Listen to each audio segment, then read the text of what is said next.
부산 구석구석의 크고 작은 사건 소식들을 전해드리는 시청자 참여 프로그램 부산탐구생활에서 저는 그 노동상담 코너를 맡고 있는 민주노총 부산본부의 추승진 상담실장입니다. 오늘은 노동상담 코너 그 2020년 총결산을 저희가 준비를 해봤어요. 네. 그래서 오늘 한 해 그 노동자분들과 가장 뜨겁게 소통했던 방송이 뭐 어떤 것들이 있고 그런 제작 비하인드 얘기라든지 여러 가지 얘기를 한번 나눠보는 시간으로 오늘 자리를 한번 만들어 보도록 하겠습니다. 가장 조회수가 높았던 방송이 뭔지 실장님께서 맞춰보도록 네네네. 하겠습니다. 일단 요 방송일 것 같아요. 하나, 둘, 셋. 네, 자, 사대보험 미가입 그 실업급여 문의 조회수 많았던 것 같아요. 이 방송이요. 네. 아니에요. 이것도 좀 높았던 것 같은데 아닙니다. 아, 그러면 네. 약간 헷갈리는 게 요거 문제예요. 자발적 퇴사, 오. 네, 실업급여 제도로 네. 받는 방법. 요 네. 자발적 퇴사 상황에서 내가 원하지 않았는데 자발적 퇴사로 신고돼가지고 실업급여 못 받으시는 분들, 이분들이 가장 많이 봐주셨고 문의도 가장 많이 남겨주셨어요. 정답을 말씀드리면 빙고. 자, 그러면 이 방송의 조회수는 몇 회 정도 됐을까요? 대략 3,000건? 3,000건이요? 3,000건은 너무 작고 네. 그러니까 저희가 3만 건을 넘어갔네? 이 정도까지 봤는데 오, 정확하게는 아니지만 비슷하게 근접했는데요. 네. 정확하게는 33,216회 어제 기준이에요. 1년 전에 만든 게 3만 건이 넘었으니까 그죠? 오래 걸린다. 조회수가 높은 이유가 있을 것 같아요. 실장님 어떻게 생각하시는지. 일단은 뭐 네. 사실 이 방송이 이슈화 될 거라고 생각도 못했어요. 그런데 실업급여는 딱 행정 기준이 있다는 거죠. 네. 그래서 SK 브로드밴드 나가자마자 저희 상담소로 문의가 급증하기 시작했고 네. 사실 이 행정 절차가 너무 명확하니까 네. 이걸 가지고 장난치를 치는 사업주분들이 너무 많다라는 게 확인이 됐어요. 명확한데 이거 갖고 네. 장난을 할 수가 있나요? 행정기관이 이런 행정 절차를 너무 깐깐하게 보더라는 거예요. 그러니까 아. 노동자들이 행정이라고 하는 것들 좀 편하게 진행할 수 있도록 안내하거나 이런 것이 아니라 네네. 그래서 노동자들은 오히려 이런 부분에서의 문제 네. 지점을 가지고 어떻게 네. 해야 될지 문의하고 네. 싶어 한 부분이 그렇구나. 너무 많았다는 거예요. 전국에서 다 문의가 와요. 말은 근데 자발적 퇴사라도 약간 우리나라의 근로 환경을 보면 비자발적으로 자발적 퇴사하는 분들도 그렇죠. 계시고 하니까. 네. 네. 실제 진짜 자발적으로 퇴사하는 분들은 실업급여 생각 안 해요. 네네네. 대부분 자기가 원하지 않았는데 자발적 퇴사 상황이 그래서 도움을 받고 싶고 권리를 찾고 싶다라는 분들이었고 저희 방송에 많이 참여해 주시고 이제 질문도 해주셨던 것 같아요. 자, 그러면 노동자분들이 가장 많이 조회했던 방송 함께 보시죠. 사연 배달 왔습니다. 네, 고맙습니다.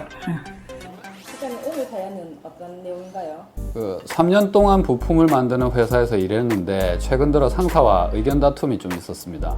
그러니까 상사가 나가라고 하면서 사직서에 사인만 하면 실업급여는 받게 해주겠다고 했어요. 그래서 사직서에 사인을 하고 실업급여를 받으러 고용센터에 갔는데 자진퇴사로 신고되어 있다고 실업급여를 못 받는다고 합니다. 어떻게 해야 하나요? 참 이런 경우가 많아요. 그 노동자들이 실업급여에 대해서 잘 모르셔서 대체로 당하는 경우가 많습니다. 그러니까 공고사직이거든요. 공고사직을 유도해 놓고 뒤로는 이제 자진퇴사로 신고하는 경우가 가끔 있어요. 종종 있는 상황인데요. 자진퇴사하면 실업급여 못 받아요. 네, 자진퇴사를 하면 실업급여를 못 받습니다. 그러니까 그 이유가 별도로 있는데 실업급여는 원래 노동자는 일을 하고 싶은데 회사가 일을 안 시켜주는 그래서 다른 직장을 찾기 위해서 그 기간 동안에 생계를 유지하는 것을 정부가 지원해주는 게 실업급여거든요. 그러니까 노동자가 자진퇴사했다라면 나는 일하기 싫다라는 거예요. 그러니까 실업급여를 받을 대상이 아니다라는 거죠. 네네. 공고사직은 회사가 공고를 했고 그에 따라서 노동자가 사직을 하는 개념이라서 이거는 회사가 나가게 한 거다라고 보기 때문에 실업급여 받게 하는 거예요. 이분의 회사도 이 결정 권한 가지고 장난친 거거든요. 그러니까 이분 딱 보면 사직서에 사인을 했는데 자진퇴사로 신고했다 이렇게 돼 있어요.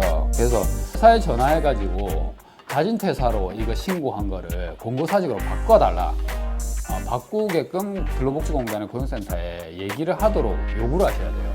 이게 회사에서 충분히 할 수 있거든요. 우리 노동자분들이 절대로 이 사직서를 쓰면 안 됩니다. 그러니까 공고사직도 그러니까 회사에서 공고사직 요청서 이런 걸 그냥 노동자에게 통보를 하면 돼요. 근데 굳이 사직서를 받으려고 해요. 이거는 다른 꼼수가 있다고 판단을 할 수밖에 없는 거죠. 공고사직이라는 것을 노동자들이 일단은 증명을 해야 되는 게 중요합니다. 자, 이번에는 조회수가 가장 낮은 방송은 저희가 항상 이거 관련해서 네. 하면 다 실패했어요. 그 중에서 최근에 한 거. 네. 하나, 있었어요. 둘, 셋. 자, 요겁니다. 퇴사하고 그러니까 임금체불이나 맞아요. 뭐 이런 거 있는데 사업주가 전화도 안 받고. 아, 연락도 절레네요. 네. 그리고 막 아예 회사도 옮긴 경우도 많고. 진짜 이거 심각한 경우인데. 그런 네. 분들이 소액 네. 체당금이다라는 제도를 네. 알고 있으면 이걸 아. 정부에서 대신 임금체불 부분을 네네. 증명만 하면 정부가 대신 이제 농자한테는 임금체불만큼 더 주고 정부가 이제 사업주한테 받아내는 이 제도가 있는데 이거를 많이 모르세요. 그래서 활용을 네. 하시면 좋을 것 같아서 네. 임금 관련해서는 하면 안 봐. 현실에서는 제일 많이 오시는 게 임금체불이 네. 문제거든요. 제 생각에는 임금을 떼이거나 하신 분들은 엄청 지금 마음이 시급하잖아요. 직접 면대면으로 가서 상담을 해야 될 정도로 마음이 급하시고 아니면 실업급여는 절차상이나 이런 뭐 행정적인 문제니까 그거는 온라인으로 조회해서 이제 절차를 알아가면 되는 거니까 다르지 않을까. 예. 그래도 제가 조회수는 조금 낮긴 하지만 이 방송 다시 한번 좀 네. 보여드리면 좋을 것 같아서 하이라이트로 좀 준비를 해봤습니다. 함께 네, 보시죠. 안녕하세요. 얼마 전 추석 명절 상여금을 받았는데 회사에서 기존에 주던 금액보다 적게 준 것 같아서 질문을 드립니다. 근로계약서에는 추석 명절 상여금을 100% 준다고 되어 있습니다. 그런데 회사에서 저를 비롯해서 일부가 코로나로 인해 휴업 중이던 때에 취업 규칙을 변경해서 추석 명절 상여금을 50%만 지급하는 것으로 했다고 합니다. 코로나19로 인해 돌아가면서 휴업을 하다 보니까 최저임금도 안 되는 휴업수당을 받으면서 애들 키우기도 너무 힘들어지는데 상여금까지 갑자기 줄여버리니 답답합니다. 규정이 바뀌었으면 안내라도 해줬어야 하는 거 아닌가요? 코로나19가 좀 장기화되니까 이런 문제들이 좀 많이 생기는 것 같은데요. 네. 뭐 회사가 어렵다는 건 알겠는데 같이 노동자들도 뭐 이런 경우를 당하니까 좀 아쉬운 것 같고요. 회사에서 일하는 노동자들이 과반수 동의만 받으면 법적으로 아무런 문제가 되지 않는 건가요? 아니면 뭐 이전 방송에서도 노동자들한테 불이익한 근로조건의 변경도 네네. 과반수 동의를 받으면 된다고 들었는데 그래도 노동자들 입장에서는 좀 억울할 것 같은데 돈이 갑자기 줄었으니까. 요즘 들어서 뭐 이런 경우가 많이 생깁니다. 코로나19로 인해서 회사들이 많이 어려워지다 보니 그걸 핑계로 이제 노동자들한테 동의를 이렇게 받는 경우가 많아요. 강요를 하는 거죠.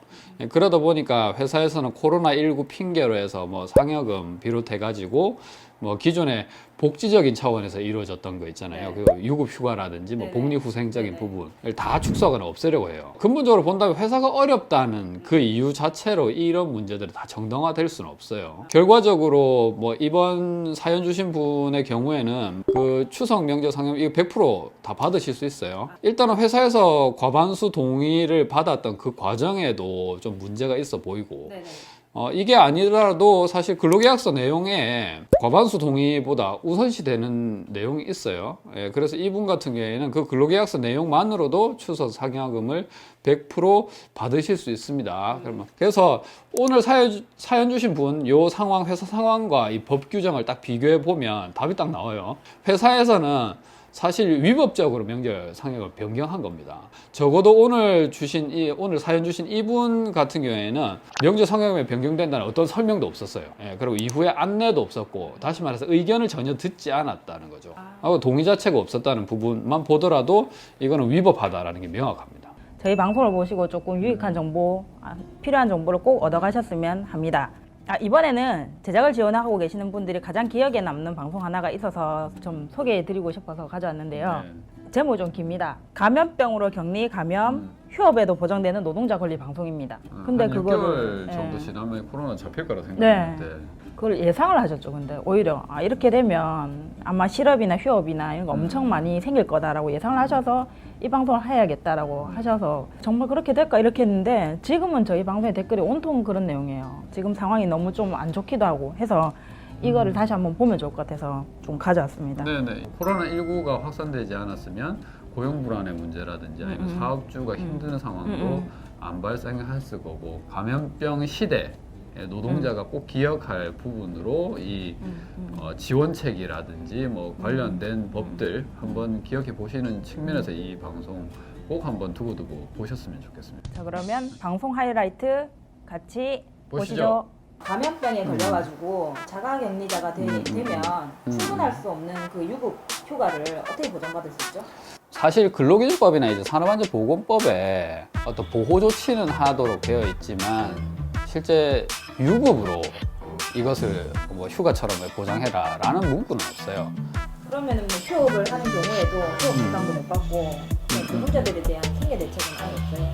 꼭 그런 건 아니에요. 그러니까 모든 상황에서의 휴업수당을 못 받는다. 이거는 코로나 뭐 천재지변이 뭐 이런 거기 때문에 뭐 휴업수당 못 받는 거 아니냐, 사업적으로 문제가 있다고 이렇게 볼 수는 있는데 꼭 그런 건 아니에요. 사실 근로기준법이나 이제 산업안전보건법에 그 노동자가 이제 감염에 걸려서 격리가 되는 상황에 있어서의 어떤 보호 조치는 하도록 되어 있지만 실제 유급으로 이것을 뭐 휴가처럼 보장해라라는 문구는 없어요. 보통 회사들 같은 경우에는 큰 회사나 이런 데 취업 규칙이나 아니면 노동조합이랑 회사가 맺는 단체 협약 이런 거에서의 노동조합 중심으로 조금 힘이 센 데 같은 경우에는 이런 상황, 소위 말해 천재지변이나 뭐 이런 부분에 있어서도 회사가 그만큼 수익을 내왔으니까 노동자가 또 기여한 바가 있으니까 보상을 좀 하자.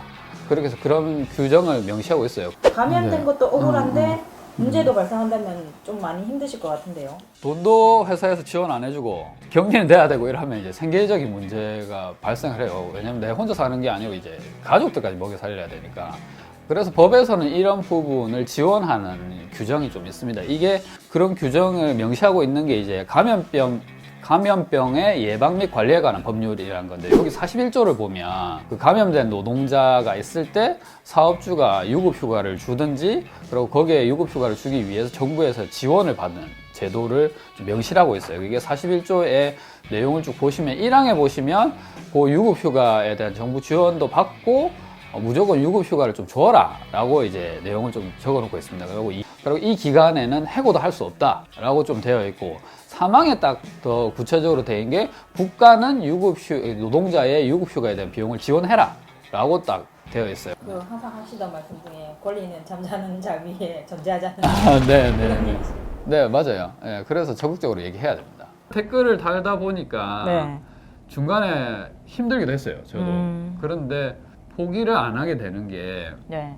이 댓글을 달아드리고 그것에 대해서 감사하다는 말을 또 해주시고 또 전화를 다시 이제 방송 보고 주셔서 네. 저희한테 상담을 잘 받으신 분들이 네. 또 댓글로 감사 인사를 쭉 전해주셨는데 네.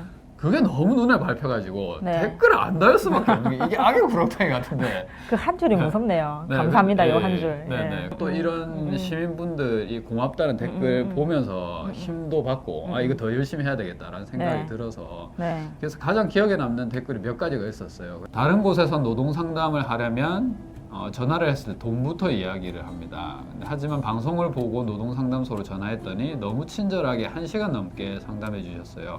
정신적으로 힐링이 되는 기분이 들었어요. 라는 댓글도 있었고요.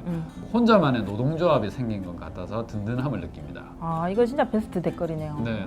저희 방송을 통해서 노동조합을 느끼셨다고 하니까 저희한테는 최고의 댓글이었어요. 하고 저희 방송과 함께 댓글도 쭉 한번 읽어보시면 인생 경험 상으로도 아마 도움 많이 되실 겁니다.